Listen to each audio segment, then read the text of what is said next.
Bonjour tout le monde. Alors aujourd'hui je vous retrouve pour vous parler de ma dernière lecture, donc qui est La vengeance du Highlander, écrit par Anna Lira, publié aux éditions Harlequin. Donc c'est un livre qui se trouve uniquement au format numérique, donc c'est un e-book qui fait 240 pages et vous pouvez le trouver sur le site de l'édition Harlequin au prix de 3,99 €. Donc dans un premier temps je vais vous faire un petit résumé à ma sauce avant de vous donner plus en détail mon avis en fait sur cette lecture qui est, vous allez le voir, plutôt beau. Ce roman nous plonge en Écosse dans les années 1500. Moira est la jeune sœur du chef du clan MacDonald, donc Alistair. Alistair, par souci économique, va marier sa sœur à un riche parti. Le problème c'est que sa sœur, elle ne veut pas du tout se marier avec ce type, ça ne l'intéresse pas, elle rêve d'un grand mariage d'amour. Une de ses visites chez son mari, elle va finir par s'enfuir. Sous le coup de l'émotion, elle va finir par se perdre, elle ne sait plus où aller et elle erre pendant des jours. Elle va finir par croiser le chemin de Kieran, un homme Highlander bien mystérieux.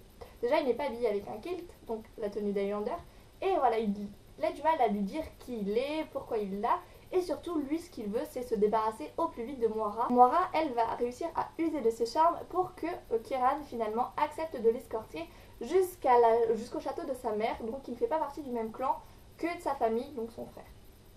Mais Kieran, pourquoi est-ce qu'il est ici? Kieran, en fait, il s'est retrouvé sur le chemin de Moira, sans le savoir, parce que lui, ce qu'il veut, c'est se venger. D'où le titre du roman, La vengeance du Highlander. Lui, ce qu'il veut, c'est se venger. Si vous voulez, plusieurs années auparavant, l'ancien chef du clan MacDonald, donc non pas Alistair, mais son oncle, qui d'ailleurs n'est plus au pouvoir maintenant, a décimé le village de Kieran et donc a tué tous ses proches, toute sa famille. Kieran, lui, qu'est-ce qu'il fait? Il revient chez lui et il rêve que d'une seule chose, c'est de venger sa famille en allant tuer du coup le chef du clan MacDonald. Seulement, lui, ce qu'il ne sait pas, c'est que l'ancien chef a été tué déjà pour ses actes criminels, mais cela ne le gêne pas pour autant. Dans tous les cas, il veut tuer le chef du clan MacDonald. Que ce soit l'oncle qui a vraiment décimé sa famille, ou que ce soit seulement un mec qui n'a absolument aucun rapport là-dedans, mais qui est tout de même le chef, lui, ce qu'il veut, c'est se venger, et il a cette idée en tête. Moira, elle, du coup, qu'est-ce qu'elle va faire? Eh bien, elle va essayer de taire son identité à ce jeune inconnu, parce que elle, ce qu'elle sait, c'est que si jamais Kieran se rend compte qu'elle fait partie du clan MacDonald, alors que lui, derrière sa tête, il n'a que des idées de vengeance, elle se dit qu'il serait quand même en danger. Donc, pour sa sécurité, elle tait son identité. Donc là, on pourrait se dire, bon ben voilà, il l'escorte, elle ne dit pas qui y aller, il l'amène, il repart, tout va bien. Le problème, évidemment, parce qu'il y a toujours un problème, c'est qu'elle finit par avoir des sentiments pour Kieran. Des sentiments qui semblent être également réciproques. Et là, ça se complique. Comment faire quand tu sais que tu fais partie de la famille du clan ennemi, si je puis dire, que celui pour qui tu es tombée amoureuse concrètement ne rêve que d'une chose, c'est de décimer ta famille? Est-ce que tu réussis à taire ton secret? Est-ce que finalement tu lui en parles au prix de risquer ta vie? Est-ce que lui, Kieran surtout, si jamais il s'aperçoit qu'elle fait effectivement partie du clan MacDonald, va finir par s'en prendre à elle? Tout ça, ce sont des questions qu'on retrouve dans ce roman et qui font partie prenante de la grosse intrigue. C'est donc une histoire d'amour impossible. Et là, du coup, on se dit, mais pourquoi, après tout, le véritable commanditeur de cet assassinat, après tout, il est mort. Mais le problème, c'est que Kieran, lui, a fait une promesse sur la tombe de ses parents. Il a promis de se venger d'eux en tuant absolument un MacDonald. Et Kieran, on va le voir tout au long du livre, c'est un homme de parole. Vous l'aurez compris, c'est une romance historique sous fond de complot, sous fond de trahison, sous fond de stratégie. La stratégie, c'est une partie omniprésente dans le roman. Il y a de la stratégie dans ce mariage arrangé. Il y a de la stratégie également du point de vue de Kieran qui va essayer de tout faire pour pouvoir arriver à ses fins, donc qui est toujours la vengeance. Et puis aussi, il se pourrait qu'il y ait en plus de Kieran une autre personne qui souhaite attenter à la vie de Alistair, donc à la vie du chef du clan MacDonald. Et du coup, cette personne-là va aussi mettre en place une stratégie pour parvenir à ses fins. Donc en fait, il y a des stratégies partout dans ce livre. On sait que c'est facile de monter un plan. Tu montes un plan, tes objectifs, la marche à suivre, tu suis les règles et tu marches. Et finalement, le plan marche, tant mieux, c'est bon. Donc normalement, tous ces plans-là devraient dû marcher. Le problème, c'est les sentiments. Et c'est là que Moira arrive et rentre en jeu. C'est que Moira représente ses sentiments. De par ses sentiments avec son frère, ses sentiments avec son mari, les sentiments avec Kieran, elle va tout bouleverser. Donc finalement, toutes les issues de toutes ces stratégies sont absolument incertaines.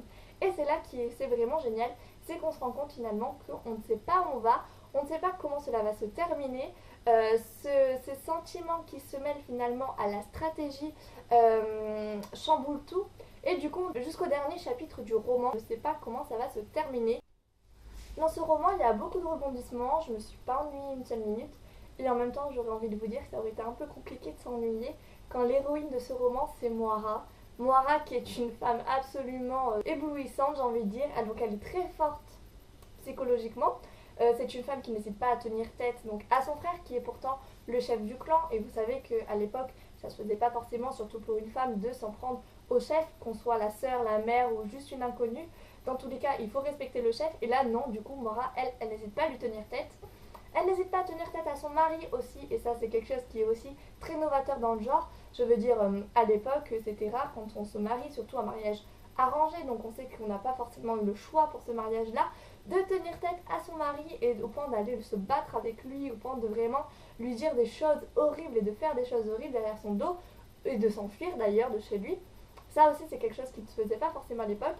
Et par rapport à Kieran aussi, donc elle rencontre un jeune inconnu comme ça dans la nature, elle ne sait pas qui il est, elle ne sait pas où il va, et puis finalement elle se rend compte que c'est l'ennemi, c'est son ennemi par défaut si je puis dire, qui veut tout simplement, qui pourrait la tuer, mais elle n'hésite pas à rester avec lui et à développer des sentiments. Elle a un côté très très fleur bleue. Moira en fait depuis le début du roman, elle ne rêve que d'une chose, c'est de rencontrer le grand amour et de pouvoir après avoir des enfants avec lui. Donc voilà, moi j'ai beaucoup aimé ces deux aspects qui pourraient presque être un petit peu en contradiction. Je me suis beaucoup attachée à Moira, que j'ai trouvé vraiment génial. Du point de vue Kieran, c'était un petit peu différent. Kieran fait partie de ces personnages qu'au début on déteste et finalement qu'on aime bien. Alors ce roman, La Vengeance du Highlander, peut se lire en tant que one-shot, c'est-à-dire en tant que tome unique, ou alors en tant que suite du roman La Fleur des Highlands, toujours écrit par Annalira. Alors je m'explique. Dans La Vengeance du Highlander, les personnages principaux sont Moira et Kieran. Mais comme je vous ai dit, Moira est la sœur du chef de clan Alistair. Et en fait, Alistair est lui le héros du tome 1, si on peut appeler ça comme ça, La Fleur des Highlands. Donc du coup, si vous comptez lire les deux romans d'Annalira, je vous conseille quand même de commencer par La Fleur des Highlands, parce que du point de vue chronologique, La Fleur des Highlands se passe avant La Vengeance du Highlander. Donc voilà, moi je vous conseille de lire ces deux là dans ce sens-ci.